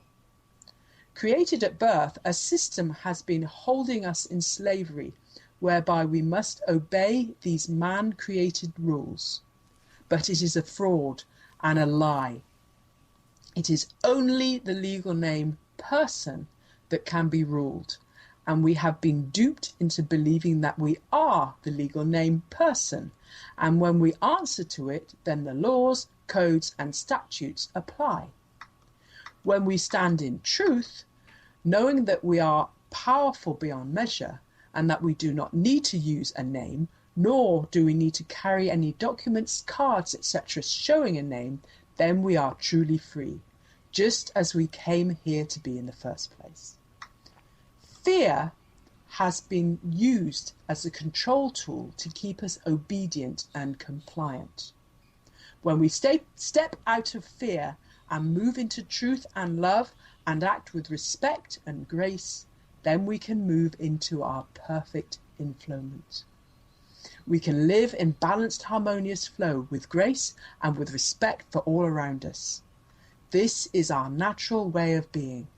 And if we choose this over fear and anger, then we align with nature. It is only programming that can prevent us from finding our way back to inflowment. Awareness, acknowledgement, and acceptance of these programs will help us remove them, and to then act consciously instead of acting due to deeply ingrained programs and conditioning. Awaken to your true self, know who you really are, and move back to listening to your heart. Live, love, laugh, and enjoy every single moment in the physical. Let go of the programs, fears, and anger, and see how everything starts to align, now and always. Wow, that is just magnificent. It's simple. It's simple. Yeah. So when somebody answers to their legal name, they're actually utilising a character in a stage play or a system. Yeah. Because it's not who we are, but it's our brand, isn't it? We've been branded by that. Yeah. Those letters and Yeah. and those characters which create the character. And we believe that's who we are. Who are you? I'm da-da-da-da-da name. That's not who we are. Our names cannot even be heard, right? It's just a... We have no name. We have Exactly. an energetic emanation. Right, exactly. Thank you. Yeah. So it's a programming, it's a conditioning that we are born, this is who you are. This name, that is you. So you answer, you hear the name, oh, that's me, yeah, here, over here. Until you suddenly wake up to, you're like, oh, that's not me. That's just like words. That's not me. Me is, okay, this body's not even me. I'm something like, wow. And the finding for me, the poetry, and now these writings that I've started to share, that's when I realized, okay, there really is something more than this physical part of me. And, you know, just to help some of those out there who are like, yeah, but, you know, I can't do that. And I don't know who my guides are. And I don't feel any of this stuff. And I didn't either. And I still don't. I can't say, oh, I've got this guide here and this one there and this one's doing this. I know they are. And I totally have a guardian, something. I'm always protected. But I know that this wisdom is way beyond this physical brain. I was last at everything in school. I thought I was like stupid, you know. I was like, well, I'm just like no good at anything. I know that I'm very intelligent, and in fact, the last day I was having the interaction in the system, people were saying, well, yeah, are you college educated? You're very articulate and stuff. I said, no, I don't do any of that stuff. You know, I just know truth. I'm just talking about truth. That's all it takes. And Yes. I've come to know that, okay, as this human, I'm not educated. I haven't got any of these like qualifications, but I'm smart and I'm intelligent. And as long as I'm speaking truth, I'll probably speak a fair bit of sense. But the true part of me is that wise big part. And I trust myself to connect with it now. I trust. Like last night, I decided I was going to write something about truth versus lies. And I was like, well, what am I going to write? I don't know.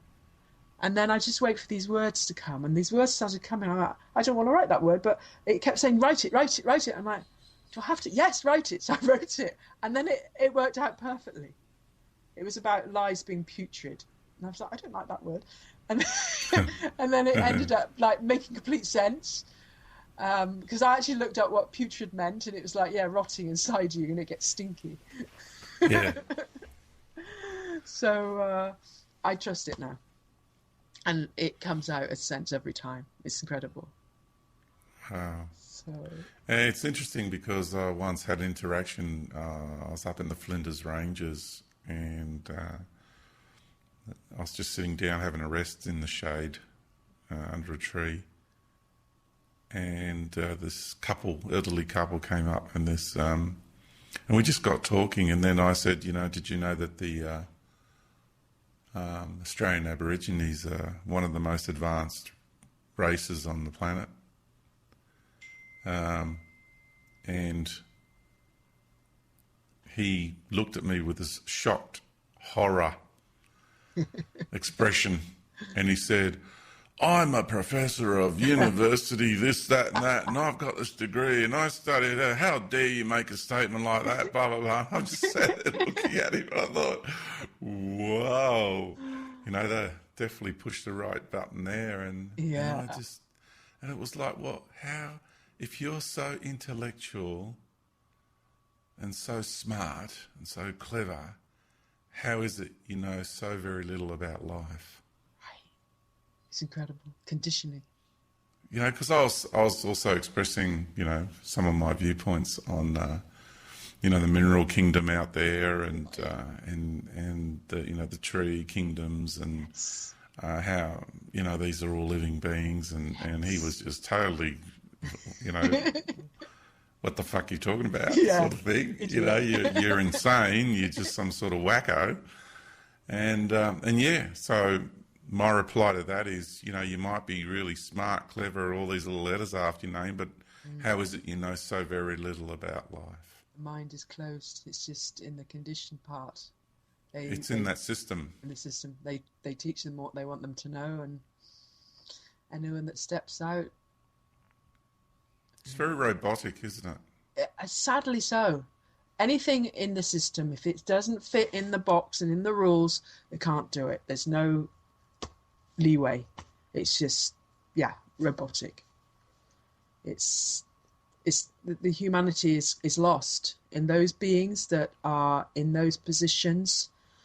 They have lost their humanness. So many of them. They have certain levels. I'm sure they have families that they love and that sort of thing, but so many of them are just stuck in that, got to earn money to survive, got to do this, got to do that. And it's incredible when you let go of that kind of limiting belief, and you just surrender to creation. So many good things can happen. And when you let go of being possessed by your possessions, that's another one. It is. That's a big one, isn't it? It's a big one. Can you elaborate on that a bit further? Yeah, Kate has very much awoken me to this, knowing that we're kind of pummeled with everything. You've got to have this. You've got to keep up with everyone else. So you've got to have the best sneakers and the best TV, and you've got to have the biggest widescreen TV, and you've got to have all the trinkets and the nicest car, and get a new car every year, and get this and get that and get the other. It's a kind of a competition. And who can have the best stuff, and who, everybody is impressed by everyone else. And it's just a ploy to get you possessed. That's why they call them possessions. You're possessed by your possessions, and you're stuck paying for them. And that's not what gives you true happiness. You cannot get happiness and be your true authentic self by things outside of you. You just need to go within. And this has been, for me, it's been the most huge thing for me. When I was told to say to myself, I love myself, I was like, I can't go around saying I love myself. That's ridiculous. We're told not to do things like that. We're told to, not be arrogant and, self-absorbed and all of that.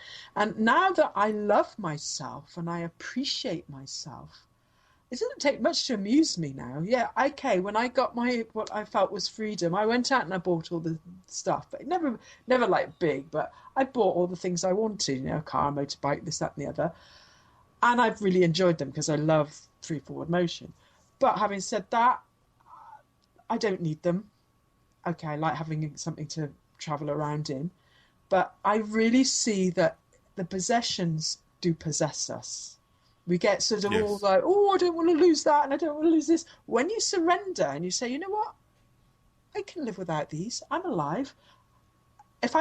For me, the most important thing, if I want to continue living in this physical reality, as we call it, number one thing to look after is this physical vehicle I'm in right now. Because without it, I can't do very much. So that's Yes. number one priority. And once it's comfortable and happy, then okay, a few of the things I have around me, I can have fun with and enjoy. Yes, enjoy that. Like I said at the bottom of that little simple truth, live, love, laugh. Enjoy the physical reality while you're in it. That's why we're in it. You don't get these feelings in the non-physical. That's why I created something called free forward motion. I've got it across the windscreen in my car. I love going in free forward motion. I love riding my bicycle. I love galloping along on horses. I love being in motion, going somewhere, feeling the air around me, seeing the countryside. This is why we're here on this physical planet, to enjoy these feelings of motion and all sorts of things, and then observing all the beauty around us. Let's do it while we're here, but don't get obsessed by possessions. Yeah, enjoy them if you can, but don't be possessed by them. That's what I feel. I've learned that. Yes. And I think once we all start to realize it's not the things that make us happy, it's being our authentic selves that make us happy. And then the other stuff's just stuff to enjoy. It's toys and trinkets and things. But the trinkets are not what we need. The trinkets are luring us to think we need them. I'd rather... But then some technology actually makes our life more efficient. Yes, so absolutely. that frees us up so we can spend more time with ourselves and enjoy the things that we like to do. Yeah. So it's not about disrespecting all the materialistic things that exist in this world.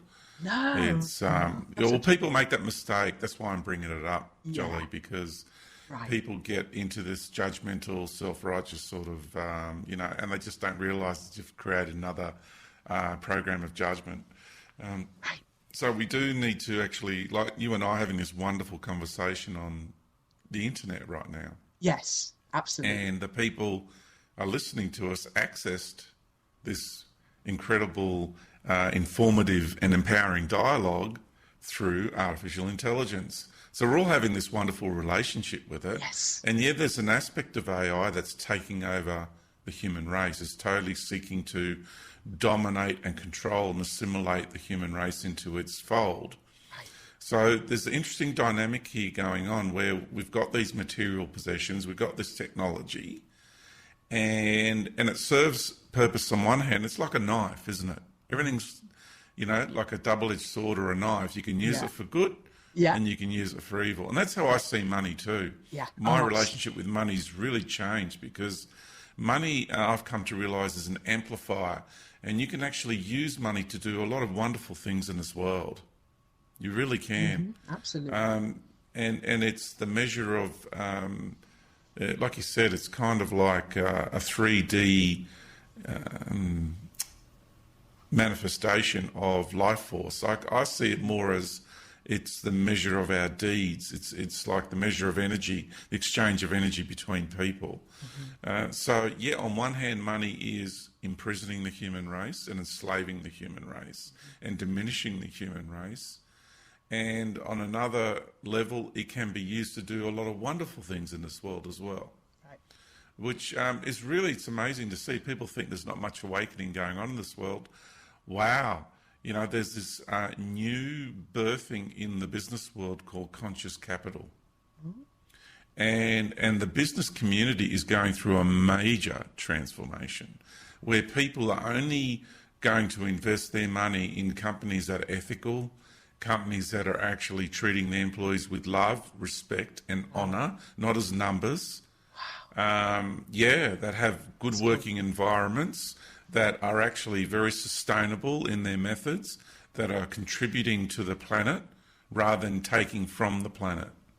Wow. So there's an amazing awakening going on. And this is what I'm trying to explain to people is naturally through the conspiratorial arena and through the New Age arena and that religion, the New Age religion, we have been programmed to actually resent everything about the system. Yeah. And there's actually elements of the system that are beneficial to us because the system has tried to replicate the natural order. And then manipulate the natural order by manifesting more of the system into ways of taking more control and domination and manipulation of the human race. But we don't want to throw the baby out with the bathwater. There's actually elements of the system whereas there's community events, there's people out there trying to really, not trying to, but are actually doing wonderful things towards contributing towards the human race. So I want to say to people that we need to also have a more holistic approach towards the system, because if you resent every attribute of the system, every aspect of it, then you're really going to disassociate yourself from a lot of the community aspects that we have got going on in this world as well. Because like with my friends, for example, I'm getting to use the internet and have this wonderful exchange program going on where I can mentor people and people can mentor me, you see. And we're using, because we live in a long way away, we use technology to do that. Absolutely. And so here's this thing where we're both gaining greatly from being able to use this artificial intelligence and this technology. So I feel also, do you let it rule you, just like the possessions? Do you let your possessions possess you? Who owns who, really? Is the question there. Or do you really change the dynamic of the relationship and say, hang on, I'm the creator here. This is a co-creative process. I actually do have a say in what's going on here. I'm going to exercise my will, my power, my authority, my authenticity here, and we're going to work together and we're going to start doing something really good in this world together. Like you can use your car to go and get yourself some really good organic groceries so you can empower your physical body to do wonderful things, because you haven't got time to actually grow those vegetables. Do you see what I mean? Absolutely. So there is certain levels of technology and certain levels of materialistic goods, certain aspects to them. But when we start getting into, I have to go and buy this because I feel down and out, so I'm going to go do retail therapy, as a lot of people call it. Let's go do some retail therapy. So they go and hang out in the shopping malls for the day. And they go and spend money and they get bombarded by all this advertising and everything wants a piece of you. And come on, spend your money here. I want your money. I want your money. I want your money is what all the advertising's really saying. And here, buy this shirt because that's going to make you look really cool, because you're just not cool enough the way you are. So you're just worthless, really. You're not going to be a good human being unless you have this product that I've made for you to actually spend money on, So, there's the double-edged sword. So I think we need to look at this in a more holistic way, and we need to step up into our empowered state and start actually saying to aspects of the system, no, you're going to work for me now. Yeah. And when you're talking about all of that, I always come up with these words, my favorite words: balance, awareness, acknowledgement, appreciation. When you get all of those into play where we're at, because once, like when you're talking about the double-edged sword, if you get a balance with this, you don't use it too much, but you use it enough that it can help. So you get that balance with everything. It's one of my favorite poems as well. Life is a balancing act. If you get everything in balance and use things to advantage, but not to the extent that it's going to do harm, then you've got a balance. And then you become aware of, like you quite rightly saying, I wouldn't be where I was without the internet, where I am. I've met all these amazing people, including yourself, thanks to this artificial intelligence technology, and I can do nothing but be appreciative to this, and I acknowledge that. And when you go through all of those parts of it, awareness is I'm not going to say number one, but it's a really important part, because you've just acknowledged all that and what you just said. And when we can become aware and acknowledge these things, then everything gets into balance. It does, and I'm not saying we need to have this AI forever. This is the other Right. mistake people make, right? Yeah. This is what's currently in front of me right now on the planet. Yep. And And we're it's in this working. process of becoming empowered ourselves. So right now we've got to look at what's around us and what we have to work with, and know that it is a temporary thing. So now all of a sudden, instead of being enslaved by the system and enslaved by these technologies and these consumeristic goods, all of a sudden there's a whole new dynamic taking place here. All of a sudden we're resetting and redefining the boundaries of our relationship with everything in this world. That includes the system, it includes the materialistic goods, it includes everything, we're engaging with. So we can now step in our creatorship, come from that authentic place because we're empowering ourselves from within, and know how to have a healthy relationship with all these things. Yes. And use them in a beneficial way that's going to help us turn things around, to implement our will into this world. And we know that that's a temporary thing because eventually we're going to get to the point where we move beyond the need for technology, when we move beyond the need for anything materialistic, like a car, because we're going to eventually be able to bilocate. Right. Eventually we won't need the internet to communicate with each other because we're going to go into telepathy and beyond, into the heart soul essence. Right. So we're going to be communicating with one another globally across the natural order. So yes, at the moment, learn how to embrace what is before us and understand that it no longer needs to be what controls you, but you have the capacity to actually set the boundaries of that relationship and utilize these goods in a beneficial manner. That's what I'm trying to say. And enjoy them while you can. And enjoy them. If you like driving or riding a bike or whatever, go and do it. Yeah, Exactly. exactly. It's a part of the human experience to have That's enjoyment. injecting the jolly. That's injecting the jolly essence into life, isn't it? Yeah, yeah. I mean, what's the point of being alive if you can't enjoy any part of it? You've got to see the best in, and that's what's been happening to me. Every experience I have, I see the good in it, and even these experiences at the time they look like, oh my goodness, that's just terrible. Then afterwards, it's like, but it was brilliant. Look what's come out of it. Look how I've grown. Now, this was another thing I really wanted to point out, is that the more I have connected with my big self, and the more I have stood in truth, the more my physical body has balanced itself and healed from old injuries. Yes. It's incredible. I've had these old injured knees for like 30 years. And suddenly I can do things that I haven't been able to do for 30 years, like squat down, sit on my heels, a bunch of stuff that I haven't been able to even start to get close to. And since I started to stand in truth and to lose the fear of things that aren't real, the false evidence appearing real, once I started to heal that energy in me, my physical body, I mean, I've been blessed. I've got a very sort of like easy to maintain physical body, but it's effortless now. It just maintains itself. It's becoming more healthy. I'm getting older.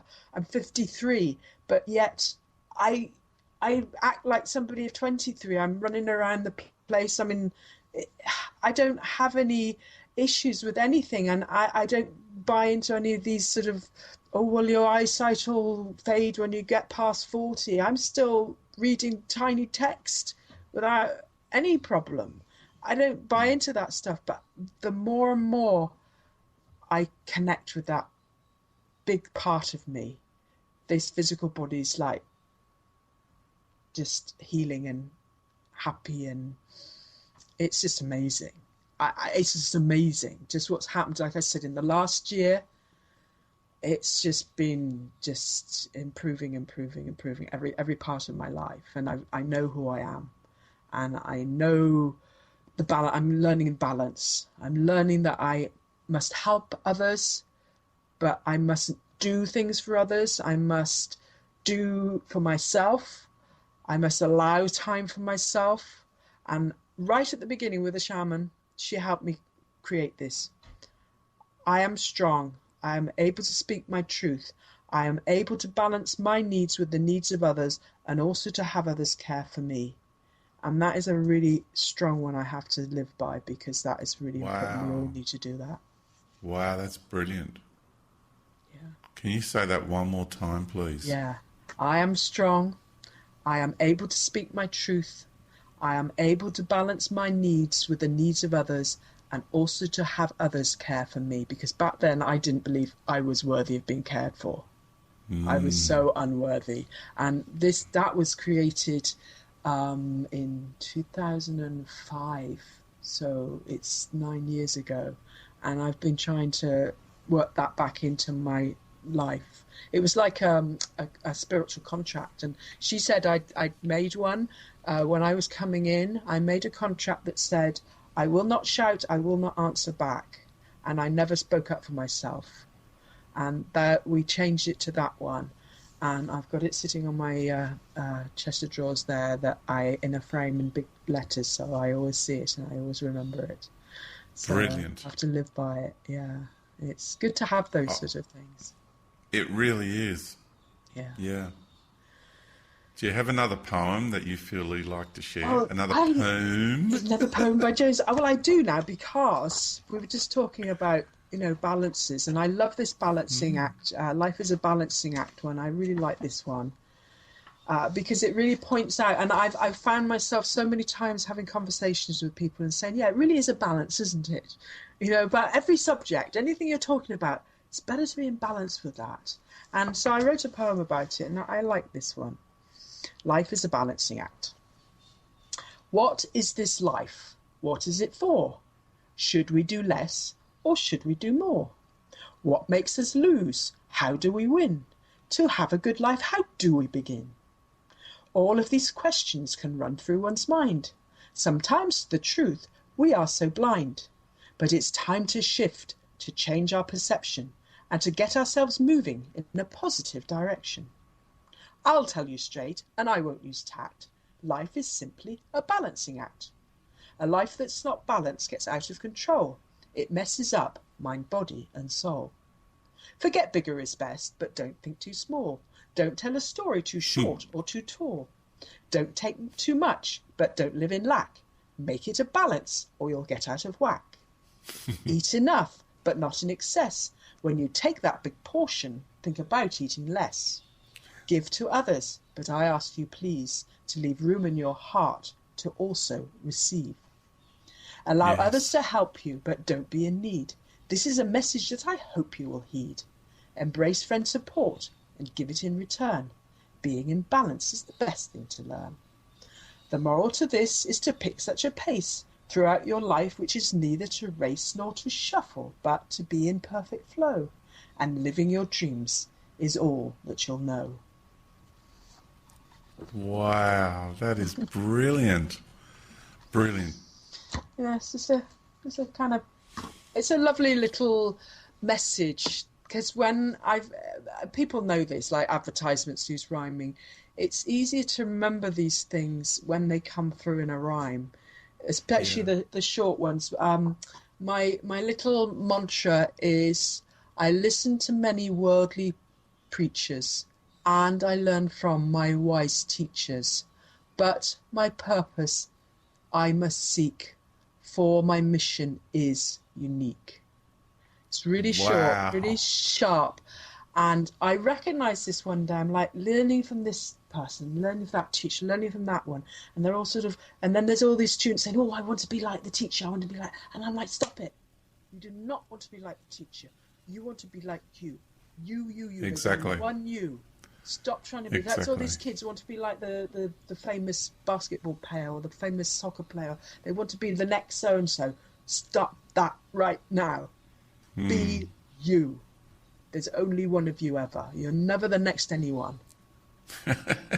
And then I wrote that little thing, and it just puts it out there.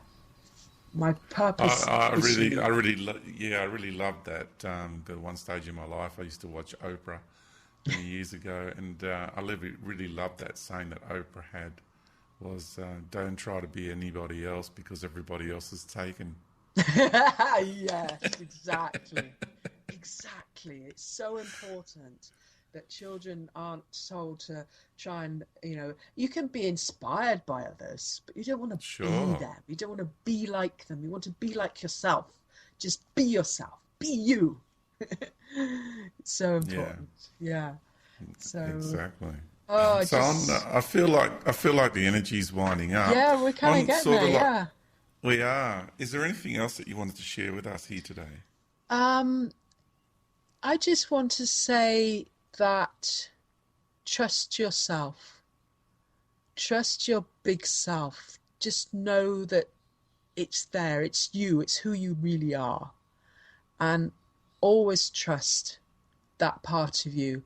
Stand in your truth and just know that once you do that, you find the real you and you lose all that sort of fear of what anyone else thinks of you. You lose, well, you gain your confidence, gain that self-esteem that somebody's pummeled out of you. Because you had it when you were born and then somebody pummeled it out of you. Just take it back. It's yours. And be you. Yeah, That's be really your be your be awesome, authentic self. authentic self, because every one of you is awesome and Yeah, authentic and beautiful, and just live from the heart. That's all you yeah. have to do, And there's that title of that book, Feel the Fear and Just Do It Do it Anyway. anyway. Yes. Yes. Do it anyway. Absolutely.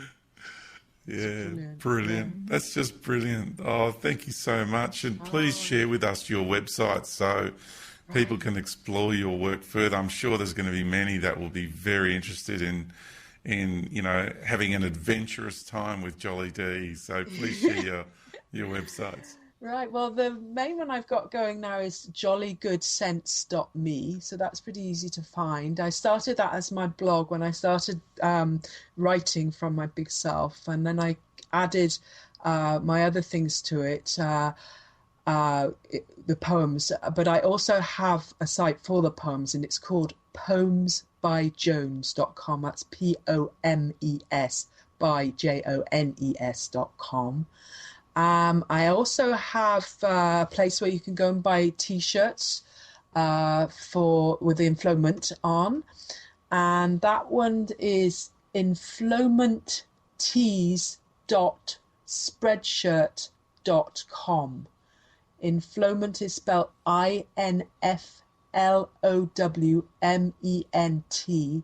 Then it's TEES.spreadshirt.com. And the other thing, as George mentioned, is I do the radio. I started out with my beloved sister, Sheila, and she got me on the road to doing all of this. And Yeah, that's, Sheila. G'day, yeah, lovely Sheila. Sheila.